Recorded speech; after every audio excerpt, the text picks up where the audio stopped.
নমস্কার বন্ধুরা, লুবনার রাসইতে সবাইকে স্বাগত জানাই। আজকে আমি তৈরি করে দেখাচ্ছি অপূর্ব স্বাদে দই কাতলা রেসিপি, যেটা গরম ভাতের সাথে, ফ্রাইড রাইস, পোলাও সবার সাথেই খেতে অসাধারণ লাগে। চলুন দেখে নিই আমি কীভাবে তৈরি করেছি। সবার প্রথমে মিক্সিং জারের মধ্যে একটা পেস্ট তৈরি করে নেব। তাতে দিয়ে দিলাম ঝাল অনুযায়ী কাঁচা লঙ্কা 4টে। ঝালটা যে যার স্বাদ অনুযায়ী দেবেন। 1 ইঞ্চি আদাকে টুকরো করে নিয়েছি, 5-6টা রসুনের কোয়া আর 2টো মিডিয়াম সাইজের পেঁয়াজকে ডুমো ডুমো করে কেটে নিয়েছি। এই সমস্ত কিছুকে একটু সামান্য জল দিয়ে মিহি পেস্ট তৈরি করে নিয়েছি। অন্য একটা বাটিতে 4 চামচ টক দই নিয়েছি, তাতে ভালো করে ফেটিয়ে নিয়েছি অল্প একটু জল দিয়ে। তার মধ্যে মশলা হিসেবে দিয়ে দিলাম কাশ্মীরি লঙ্কার গুঁড়ো 1/2 চামচ, 1 চামচ জিরের গুঁড়ো, 1 চামচ ধনের গুঁড়ো আর টক দইটাকে ব্যালেন্স করার জন্য স্বাদ অনুযায়ী চিনি। সমস্ত কিছুকে মাখিয়ে একটা ধারে রেখে দিলাম। একটা প্লেটের মধ্যে মাছ নিয়ে নিয়েছি 4 পিস। মাছগুলোকে ভালো করে আগে থেকে ধুয়ে পরিষ্কার করে রাখা ছিল। এবার মাছগুলো ম্যারিনেশন করছি। তার মধ্যে দিয়ে দিলাম সামান্য পরিমাণে সাদা তেল আর লবণ। অন্যদিকে গ্যাসের মধ্যে কড়াই বসিয়ে দিয়েছি, ভালো মতো প্রথমে গরম করে নিয়েছি। তার মধ্যে দিয়ে দিলাম সর্ষের তেল। আমি পুরো রান্নাটা সর্ষের তেলেই করব, আপনারা সাদা তেলেও করতে পারেন। তেলটা গরম হয়ে যাওয়ার পর লবণ মাখানো মাছটাকে দিয়ে ভালো করে 2 পিঠ হালকা লালচে করে ভেজে নিয়েছি। মাছটা ভাজা হয়ে গেলে প্লেটের মধ্যে তুলে নিলাম। ওই একই তেলের মধ্যে আরও একটু তেল যোগ করেছি। তেলটা যখন গরম হয়ে গেছে, ফোড়ন হিসেবে দিয়ে দিলাম একটা শুকনো লঙ্কা, 2টো এলাচ, 1 ইঞ্চি ডালচিনি, 2টো লবঙ্গ আর একটা তেজপাতাকে মাঝখান থেকে ছিঁড়ে দিয়ে দিয়েছি। ফোড়ন থেকে যখন একটা গন্ধ ছেড়ে দিয়েছে, তখন তার মধ্যে 1 চিমটি লবণ দিয়ে দিলাম, যাতে যে মশলাটা আমি এবার দেবো ছিটিয়ে গায়ে না এসে যায়। আমি কাঁচা লঙ্কা, পেঁয়াজ যে মশলাটা পেস্ট করেছি সেটা দিয়ে দিলাম। ভালো মতো 1 মিনিট কষিয়ে নিয়েছি মিডিয়াম টু হাই ফ্লেমে।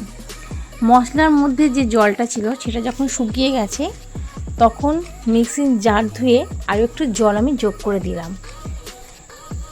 সমস্ত যখন শুকিয়ে যাওয়ার পর যখন মশলাটা দানা দানা হতে শুরু করেছে, তখন বুঝে নিতে হবে যে মশলাটা কষানো ভালো মতো হয়ে গেছে।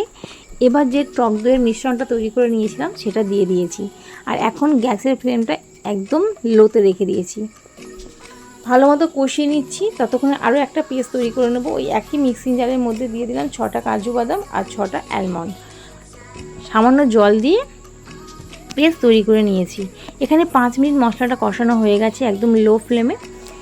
গ্যাসের ফ্লেমটা যদি একটু হাইতে রাখি, তাহলে টক দইটা ফেটে যাওয়ার সম্ভাবনা থাকে। এই জন্য লো ফ্লেমে ভালো মতো কষিয়ে নিতে হবে। এবার যে বাদামের পেস্টটা তৈরি করেছি সেটা গ্রেভির মধ্যে দিয়ে দিলাম। দিয়ে মিক্সিং জল দিয়ে আর একটু ধুয়ে দিয়ে দিলাম।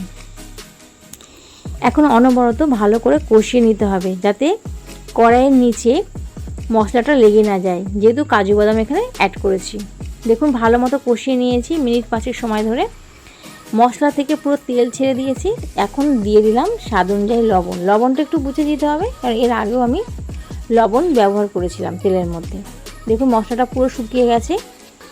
এবার খুন্তি ধোয়া কিছুটা জল দিলাম, 1.5 কাপ মতো। গ্রেভিটা আমি যেমন রাখবো সেই অনুপাতে জলটা আমি অ্যাড করেছি। যেহেতু একটু ঠিক রাখবো, সেই জন্য জলের পরিমাণটা কম রেখেছি। গ্রেভিটা যখন ফুটতে শুরু করেছে, তার মধ্যে ভেজে রাখা মাছগুলোকে দিয়ে দিলাম। দিয়ে 5 মিনিটের জন্য ঢাকনা চাপা দিয়েছি লো ফ্লেমে। এবার তাতে দিয়ে দিলাম 2টো কাঁচা লঙ্কা আর উপর থেকে দিয়ে দিচ্ছি গরম মশলা। দিয়ে কিছুক্ষণের জন্য ঢাকনা চাপা দিয়ে রেখে দিলাম। তারপর আমি পরিবেশন করে দেখাচ্ছি। দেখুন দেখতে কতটা সুন্দর হয়েছে।